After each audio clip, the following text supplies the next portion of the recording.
Last video में हम बात कर रहे थे 2019 की क्वेश्चन पेपर की और कुछ ही क्वेश्चन बचे थे जो हमारे कॉम्प्रिहेंशन के थे, तो हम उनको भी देख लेते हैं। क्वेश्चन नंबर है 61। क्या कह रहा है? क्रूशियल इन्फेरेंस निकालना है। ओके जी, देख लेते हैं। कहाँ से जाओगे? सीधा डी से। Job creation, economic growth should be dominant consideration होनी चाहिए in developing India's regulatory system. यानी इंडिया के रेगुलेटरी सिस्टम में जो भी आप रेगुलेटरी सिस्टम बना रहे हो उसमें जो भी आपको ध्यान देना है वो दो चीजों पे ध्यान देना है। कह रहा है job creation and economic growth. And what about the जो आपके सोशल सर्कमस्टांसेस होते हैं, है ना। तो दैट मीन्स क्या हो जाता है, ये आपका ऑप्शन क्या हो जाता है? गलत हो जाता है, क्योंकि यहाँ पे बात कर रहा है सिर्फ इन दोनों की, economic perspective not social perspective. Second है आपका regulation of India do not favour it's integration with today's hyper competitive economy. क्या ऐसा है? बिल्कुल नहीं है। हमारी रेगुलेशन इंटीग्रेट कर रही है ग्लोबल इकोनॉमी के साथ, तो ये क्या है? नेगेटिव स्टेटमेंट है आपकी। जैसे ही नेगेटिव स्टेटमेंट आई, ये स्टेटमेंट भी गलत हो गई है। बी कहता है in a competitive global economy India must use regulation strategically. यानी स्ट्रेटेजिक तरीके से आपको अपनी रेगुलेशंस को इस्तेमाल करना चाहिए। ये तो सही बात है, ठीक है, जनरल स्टेटमेंट है। ओके, होल्ड करो इसको। ए कहता है a better regulatory system will help India achieve the size of economy appropriate to its population. अब आप कैसे डिसाइड कर सकते हो किसी किसी इकोनॉमी का क्या साइज होना चाहिए according to the population? That means ये स्टेटमेंट भी गलत है। तो यहीं से आपका डायरेक्ट आंसर निकल के आ जाता है, बट इसको चेक कर लेते हैं। यानी हमें क्या देखना है? हमें देखना है कि जो हमारी हमने जो भी इंटीग्रेशन है, हमारी जो भी रेगुलेशन है उसका इंटीग्रेशन है विद वर्ल्ड और not. Okay, India's economic footprint, given its population, still remains small compared to US, European Union, China. It has much to learn from other economies से हमें सीखना है, yet must implement solution that fits its unique circumstances. यानी ऐसे solution होने चाहिए जो हमारे लिए सही हो। ये रहा, ठीक है। India specially need an effective long term regulatory system based on collaboration rather than the current top down approach. Regulations seek desirable outcome yet are repeatedly used as political tool to push one agenda to another. Often regulation fail to consider, क्या consider करने में fail हो जाते हैं? impact on job और economic growth पे impact बोल रहा है कि वो कंसिडर नहीं कर पाते, और यहाँ पे कह रहा है इसको डोमिनेंट कंसिडरेशन होना चाहिए। और लेस रेस्ट्रिक्टिव अल्टरनेटिव रेगुलेशन में be used to protect local market at the expense of more widely shared prosperity in the future. Additionally, regulation inevitably result in numerous unintended consequences in India. In today's hyper-competitive global economy, regulations need to be viewed as a weapon that seek co-justice, social and environmental benefit while improving the economic well-being of most citizens. यानी वो क्या कह रहा है? अगर वो एक weapon है तो आपको उसको स्ट्रेटेजिकली इस्तेमाल करना चाहिए। दैट मीन्स आपका option number 2 is your correct answer, ठीक है। अब यही टॉपिक इससे क्वेश्चन एक और पूछा गया है अजम्पशंस के बारे में, कि कौन सी अजम्पशंस आपकी ठीक है, वैलिड अजम्पशंस के बारे में पूछा गया है। फर्स्ट है regulation are not effectively used to protect local market. अब यही तो वो बोल रहा है कि रेगुलेशन को हमने लोकल मार्केट, यहाँ पे भी देखो रेगुलेशन में भी used to protect local market होना चाहिए, और यहाँ पे बोल रहा है कि रेगुलेशन यूज नहीं हुई है। दैट मीन्स ये गलत है। Social environmental concern are generally ignored by the government across the world while implementing the regulation. ये यहाँ पे क्या कह रहा है? ये यहाँ पे आपने देखा हो तो यहाँ पे वो क्या कह रहा था अभी, एक सेकेंड, कहाँ गया? देखो ये कह रहा है कि वो क्या फेल, रेगुलेशन फेल करती है to consider job and economic growth को, और यहाँ पे बोला है सोशल और एनवायरमेंटल कंसर्न को। ऐसा नहीं है, दैट मीन्स ये आपके इस टॉपिक का पार्ट ही नहीं है। इसका मतलब क्या है? assumption का ये वाला पॉइंट भी क्या हो जाता है आपका? गलत, यानी नीदर 1 और नीदर 2 इज योर आंसर। अब आ जाते हैं, हम बात कर लेते हैं क्वेश्चन नंबर 63 की। यही कह रहा है कि क्रूशियल इन्फेरेंस निकालना है, क्या निकला है? डी से जाओ। Research on banning effect of gut bacteria on nutrition has policy implication. अगर मैं इसको आपके लिए हिंदी में पढ़ूं, पोषण पर आहार नली के जीवाणु के अहानिकारक प्रभावों पर अनुसंधान के नीतिगत निहितार्थ है। ऑब्वियसली बात है, अगर आप इस पे पॉलिसी बनाते हो उसके लिए, तो उन्हीं की बात कर रहे हैं ना ये, ठीक है, ओके। नहीं पता, होल्ड कर लेते, नहीं पता ये टॉपिक किसके बारे में बात कर रहा है, ओके। नेक्स्ट कहता है babies of malnourished mothers should be fed with dairy milk fortified with sialylated oligosaccharides instead of mother milk. Mother milk की बजाय नहीं, अगर वो माल नरिश्ड मदर्स है तो उनको नरिश्ड करने के लिए यूज करना चाहिए ना। ऐसा नहीं है ना कि गवर्नमेंट भी अगर अनीमिया हो जाता है तो मदर्स को क्योर करने के प्रोग्राम चलाते हैं। ऐसा थोड़ी कहती है कि बच्चे को माँ का दूध ही मत पिलाओ, वो ऐसा कभी नहीं कहते, बल्कि कहते हैं ना कि बच्चे को माँ का दूध ही पिलाना चाहिए। दैट मीन्स ये तो आपकी जनरल नॉलेज से बिल्कुल अपोजिट है, इसका मतलब सीधा गलत करो उसको।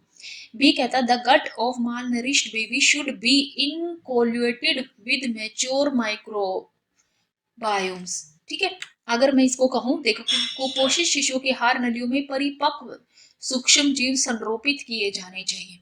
शिशुओं के में आप मैच्योर माइक्रोबायम्स को पता नहीं, अब नहीं पता कि ये टॉपिक इस बारे में बात कर रहा है कि नहीं कर रहा है, ओके। ये कहता है if malnourish condition in children is caused by gut bacteria it can not be treated. ऐसा कभी नहीं होगा कि वो ट्रीट ना हो सके, तो ये गलत हो जाता है। दैट मीन्स ए और सी तो बिल्कुल गलत है। अब आपको क्या देखना है, इन दोनों के बारे में देखना है, ओके जी। आ जाओ देख लेते हैं क्या कहते हैं। In study scientist compare the microbiomes of poorly nourished and well nourished infant and young children. Gut microbes were isolated from faecal sample of malnourished healthy children. The microbiomes was immature and less diverse in malnourished children compared to the better developed mature microbiome found.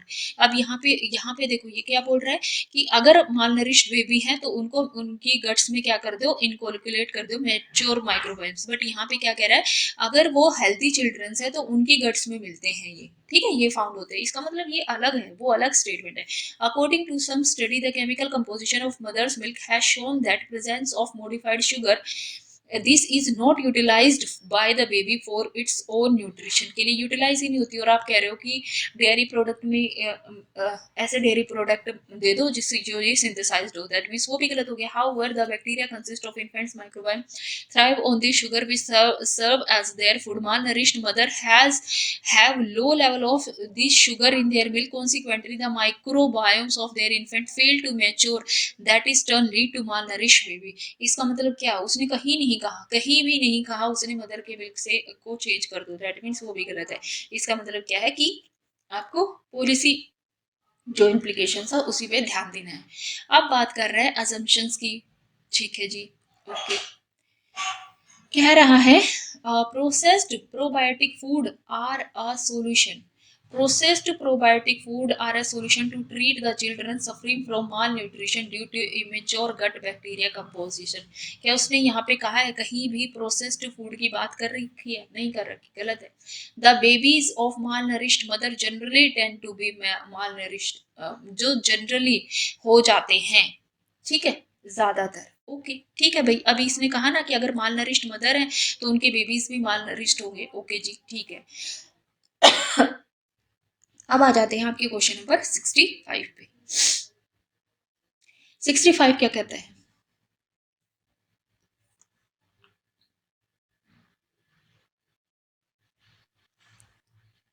Okay जी।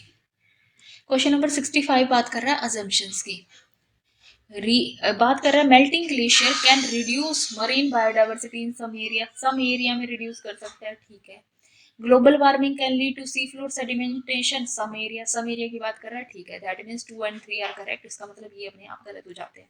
अब बात आ जाती है एक की, regions of glaciers warm faster than other region. अब देखो ये वही वाली बात है, यहाँ पे भी आपका जीएस वाला रूल ही लागू होता है, कंपेयर कर रखा है, कंपेयर करेगा, स्विच करने के चांसेस ज्यादा, दैट मीन्स गलत है। और वैसे भी आपको पता होना चाहिए पानी वाली जो सतह वो जल्दी ठंडी और गर्म नहीं होती, that means answer C is your correct. But फिर भी इसको देख लेते हैं अब आपका, देखो temperature have risen nearly 5 times as rapidly on the western Antarctica peninsula than the global average over the last 5 decades. Researchers has now found that melting glaciers are causing a loss of species diversity among benthos in the coastal waters of Antarctica Peninsula, impacting an entire seafloor ecosystem. They believed increased level of suspended sediment in the water to be caused of, देखो यहाँ पे भी कह रहा है ना कि sediment increase हो रहे हैं यहाँ पे, ठीक है, यहाँ पे उनकी बायोडाइवर्सिटी के बारे में बात कर रहे हैं। और यहाँ पे उसने ये जरूर बोला कि टेम्परेचर पिछले 5 सालों में बढ़ रहा है, बट उसने ये कहीं भी नहीं कहा कि ग्लेशियर्स जो होते हैं वो जल्दी हो रहे हैं गर्म ड्यू टू ग्लोबल वार्मिंग होते हैं। उसने ये जरूर बोला टेम्परेचर बढ़ा है ज्यादा, सबसे ज्यादा वही बढ़ा है, बट उसने कभी भी ये नहीं कहा कि ग्लेशियर्स ग्लोबल वार्मिंग की बजाय दूसरे रीजंस में इसकी बजाय फास्टर आपके क्या कहते हैं वार्म होते हैं। इसका मतलब क्या है, 2 and 3 is your correct statement, ठीक है जी। अब बचे लास्ट के 2 question I think. Question number है 66। क्वेश्चन नंबर 66 भी किसके बारे में बात कर रहा है, क्वेश्चन नंबर 66 भी अजम्पशंस के बारे में बात कर रहे हैं। थर्ड कह रहा है human are responsible for the loss of earth natural resilience, तो हम ही जिम्मेदार है, ये तो सच्चाई है, ठीक है, okay. The impending global warming will not adversely affect small mammals. Small mammals को नहीं अफेक्ट करेगा, क्यों भाई, उनसे उन्हें कौन सा खासा प्यार है, करेगा, गलत गलत गलत, दैट मीन्स आंसर आ गया आपका सी। ये कहता है global warming is frequently occurring natural phenomena, frequently occur होता है ग्लोबल वार्मिंग में। अब इसका मतलब यहाँ पे देख लेते हैं कि आपके पैसेज में क्या वाकई ये दिया हुआ है नहीं। A research team examine a long term owl root owl preys on small mammals and the excreted remains of these meals that accumulated over the time provide us an insight into the composition and structure of small mammals over the past millennium. The research suggests that when the earth went through a period of rapid warming about 13,000 years ago, the small mammal community was stable and resilient, but from the last quarter of the 19th century human made changes, देखो ये रहा, human made changes had caused an enormous drop in biomass and energy flow. This drastic decline in energy flow means modern ecosystem are not adapting as easily as they did in the past. इसका मतलब क्या है, human responsible है, वो आपका option क्या हो जाता है, ठीक हो जाता है। अब आ जाते हैं क्वेश्चन नंबर 67, ठीक है जी, असम्पशंस की बात कर रहे हैं, ओके जी, मान लिया। देखो, आर फूड सिक्योरिटी में डिपेंड कर सकती है on our ability to preserve the locally cultivated variety of crop. Obvious बात है, फूड सिक्योरिटी तभी आप इंश्योर करोगे जब आप लोकली जो भी आपको क्रॉप्स मिल रही होंगी उन क्रॉप्स की वेराइटी को आप प्रिजर्व करोगे, that is a general statement, okay. Fourth one is your correct, that means ये तो बिल्कुल गलत हो जाते हैं। अब बचता है 2 या 1, यानी 3 तो गलत ही है, 3 गलत है तो ये गलत करो। Present style of production and distribution of food will finally lead to, ये मतलब वो रिजल्ट बता रहा है तुमसे कि यही होगा, गलत है। Consumption of food mainly from locally cultivated crop ensure crop diversity, अगर लोकल कल्टिवेटेड क्रॉप है तो क्रॉप डाइवर्सिटी होगी, ऑब्वियस सी बात है। Second statement is your correct, answer is your 2 and 4।